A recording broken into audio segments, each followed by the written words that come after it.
साथ रहता था। उसकी कोई बहन ना थी और मम्मी भी ना थी। वह बहुत अमीर परिवार से था। एक बार वह अपने पापा के साथ नदी पार जंगल जा रहा था। पापा, मुझे बहुत भूख लगी है, मुझे कुछ खाना है। कालू, मैं जरा पास की दुकान से कुछ खाने के लिए लेकर आता हूँ। तुम यहीं पर मेरा इंतजार करना। फिर कालू के पापा कालू को एक पेड़ की डाली पर बिठाकर उसके लिए कुछ लेने चले गए। यहाँ तो मैं बोर हो रहा हूँ, क्या करूँ पता नहीं पापा कब आएंगे। तभी कालू कौवे को थोड़ी दूर एक चिड़िया राखी बेचती हुई दिखाई देती है। उसका नाम टुनटुनी था। राखी ले लो राखी, सुंदर सुंदर राखी ले लो, अपने भाइयों के लिए राखी ले लो राखी। राखी? अरे वाह, ये तो बहुत सुंदर राखी है। ले लो ना भैया राखी, ले लो ना भैया एक राखी। देखो ना भैया, ये राखियाँ कितनी सुंदर है। नहीं नहीं, मैं राखी नहीं ले सकता। पर क्यों भैया, ये राखी तो बहुत सुंदर है। देखो ना, ये आपकी कलाई पर कितनी सुंदर लगेगी। हाँ हाँ, राखियाँ तो बहुत सुंदर है, पर जिससे राखी बंधवाऊंगा वो बहन तो मेरे पास नहीं है। मेरा भी कोई भाई नहीं है। ऐसा करो तो मुझसे राखी बंधवा लेना। कालू कौवा बहुत खुश हो जाता है। तभी उसे उसके पापा आते हुए नजर आते हैं। 4 दिन बाद राखी है, मैं यहीं पर तुमसे राखी बंधवाने आऊँगा, तो तुम मेरा इंतजार करना। अभी मेरे पापा आ रहे हैं, वो तुमसे बात करते हुए देखेंगे तो बहुत नाराज होंगे। अच्छा, मैं चलता हूँ। 4 दिन बाद जब राखी का त्योहार आता है तो कालू कौवा टुनटुनी चिड़िया के पास पहुँचता है। टुनटुनी चिड़िया कालू कौवे को राखी बांधती है। बहन, राखी तो तूने मुझे बांधी है, पर मेरे पास कुछ नहीं तुझे देने के लिए। मैं जब बड़ा हो जाऊंगा तो तुझे बहुत अच्छा इनाम दूंगा। भाई, मैंने राखी तुमसे कुछ लेने के लिए नहीं बांधी, ये रिश्ते के लिए बांधी है। आज से तुम मेरे भाई हो और मैं तुम्हारी बहन।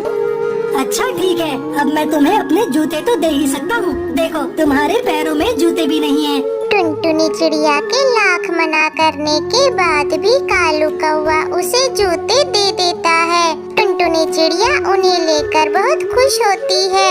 इसी तरह दोनों भाई बहन अक्सर मिला करते थे और बहुत सारी बातें किया करते थे। कालू कौवा पढ़ाई करने शहर के जंगल चला जाता है। टुनटुनी बहन, अब मैं तुमसे नहीं मिल पाऊंगा, क्योंकि मैं पढ़ाई के लिए शहर के जंगल जा रहा हूँ। जब मैं वापस आ जाऊंगा तो तुम मुझे सारी राखी एक साथ बांध देना। ठीक है भाई, मैं तुम्हारा इंतजार करूंगी।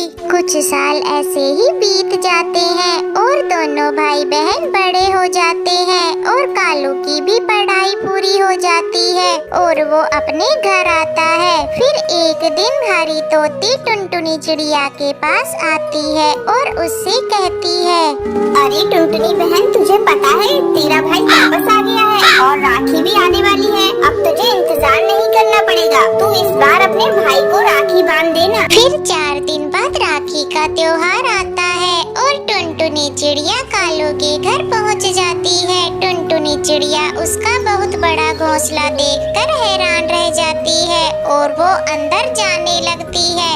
अरे अरे अरे, कहाँ जा रही हो चिड़िया? मुझे कालू भाई से मिलना है। अरे कालू सेठ से कोई नहीं मिल सकता। और वैसे भी तुम हो कौन? मैं कालू भाई की बहन हूँ। अरे कालू सेठ की कोई बहन नहीं है। जाओ जाओ, किसी और को बेवकूफ बनाना। टुनटुनी चिड़िया वहाँ से नहीं जाती। तभी तेज बारिश होती है और टुनटुनी चिड़िया बारिश में ही वहीं खड़ी रहती है। टुनटुनी चिड़िया कालू कौवे को आवाज देती है और आवाज सुनकर कालू कौवा उसके पास आ जाता है।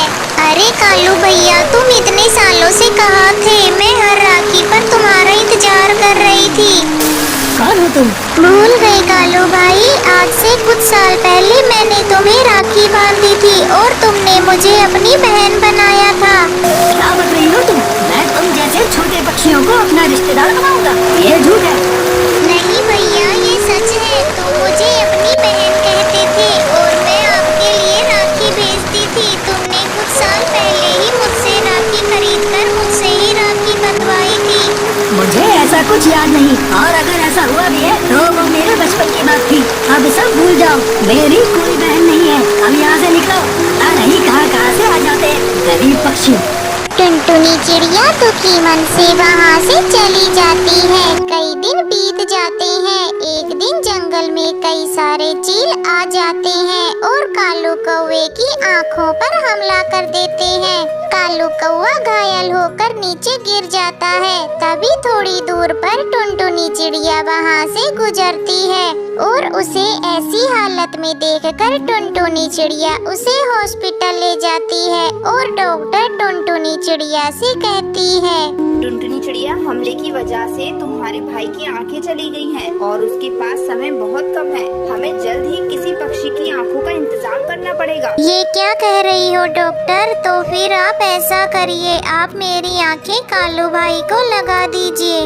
पर टुनटुनी, तुम बिन आंखों के देख नहीं पाओगी। मुझे इस बात का कोई दुख नहीं डॉक्टर, आप मेरी आंखें कालू भाई को दे दीजिए। वैसे भी मेरे आगे पीछे कोई नहीं है।